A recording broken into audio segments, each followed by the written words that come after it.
രാവിലത്തെ ഫുഡ് കഴിക്കുമ്പോഴുള്ള വെയിൽ കണ്ടപ്പോൾ ഞാൻ വിചാരിച്ചു ഈ മഴ പെയ്യൂല. കുട പോലും ഇല്ലാതെ ആ മയത്ത് എത്രയും നടന്ന് ഇപ്പം ആലോചിക്കുമ്പോൾ എനിക്കെന്തോ കുളിര് പോരുണ്ട്. എനിക്ക് ബസ് കിട്ടുന്നിടത്തേക്ക് നടക്കാൻ കുറച്ചധികം ദൂരമുണ്ട്. അത്രയും ഞാൻ ആ മയത്ത് നനഞ്ഞ് ഒട്ടി നടന്നിട്ട് എനിക്ക് തന്നെ എന്നോട് ബസ്സിൽ കയറിയപ്പോൾ ബസ്സിലെ ഡ്രൈവർ പറഞ്ഞത് MG റൂട്ടിലേക്ക് പോകണില്ല. അതെന്താ അങ്ങോട്ട് പോയാന്നൊക്കെ ചോദിക്കണം എന്നുണ്ടായിരുന്നു. പക്ഷെ ഇന്നലത്തെ അവസ്ഥ കാരണം ഞാൻ ചോദിച്ചില്ല. ആ സങ്കടം മാറ്റാൻ വേണ്ടിയിട്ട് ഞാൻ കുറച്ച് ഓറഞ്ച് തിന്നു. എൻ്റെ തീറ്റ വേണ്ടിയിട്ട് ആൾക്കാരനെ നോക്കണ്ടായിരുന്നു. ഓർക്കും കൂടെ കൊടുക്കാനുള്ള ഓറഞ്ചിൻ്റെ കയ്യിലില്ലാത്തതുകൊണ്ട് ഞാൻ അതിൻ്റെ അക്കരെ തിന്നു. 6:15 ഞാൻ ബസ്സിൽ കയറിയിരിക്കണം. ഞങ്ങൾ വീട്ടിലെത്തണം 9:45.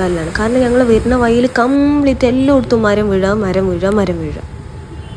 റോട്ടിലിറങ്ങിയപ്പോൾ ഞാൻ വിചാരിച്ചു റോട്ടിലാണോ തോട്ടിലാണോ ഞാൻ ഇറങ്ങിയത്.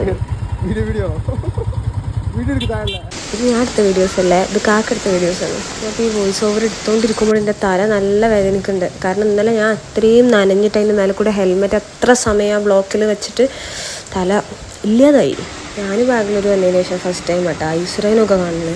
ഞാൻ ഈ വോയിസ് ഓവറിൽ മഴൻ്റെ സൗണ്ട് എന്താ കട്ട് ചെയ്യാത്തറിയാം. എനിക്ക് മഴൻ്റെ സൗണ്ട് ഭയങ്കര ഇഷ്ടമാണ് കേൾക്കാൻ. നാട്ടിലൊന്നും മഴ ഇല്ലല്ലോ, അത് കാരണം ഈ സൗണ്ടെങ്കിലും കേട്ട് നിങ്ങളെല്ലാവരും തൃപ്തി അടങ്ങി. ഇതല്ല ഞങ്ങൾ പോണ വഴിയിൽ ഓരോ വഴിയിൽ ഒരു സൈഡ് കഴിഞ്ഞാൽ അപ്പുറത്തെ സൈഡ്, ഒരു സൈഡ് കഴിഞ്ഞാൽ അപ്പുറത്തെ സൈഡ്, അങ്ങനെയാണ് മരം വീണത്. എത്ര ടൈമാണെന്ന് അറിയാം നനഞ്ഞ കോഴി കുതിരപ്പുറത്തിരിക്കുന്ന പോലെ ഇരുന്നത്. ഞാൻ ഉറങ്ങുമ്പോൾ തുടങ്ങിയ ട്രാഫിക്കാണ്. ഞാൻ ഉറങ്ങി എണീറ്റ് കഴിഞ്ഞിട്ടും ട്രാഫിക് കഴിഞ്ഞിട്ടില്ല.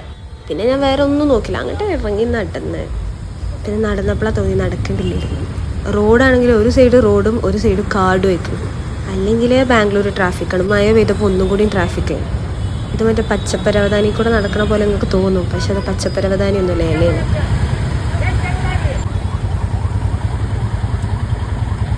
ഇന്നലെ രാത്രി ലൂപ്പ് പെട്ട പോലെ ട്രാഫിക്, വെള്ളം, മരം വീഴുക തന്നെ. അതൊക്കെ കഴിഞ്ഞ് വീട്ടിലെത്തിയപ്പോൾ ഇതായിരുന്നു അവസ്ഥ. ഇതൊക്കെ എടുത്ത് ഇനി ഒന്നുകൂടെ തിരുമ്പണം.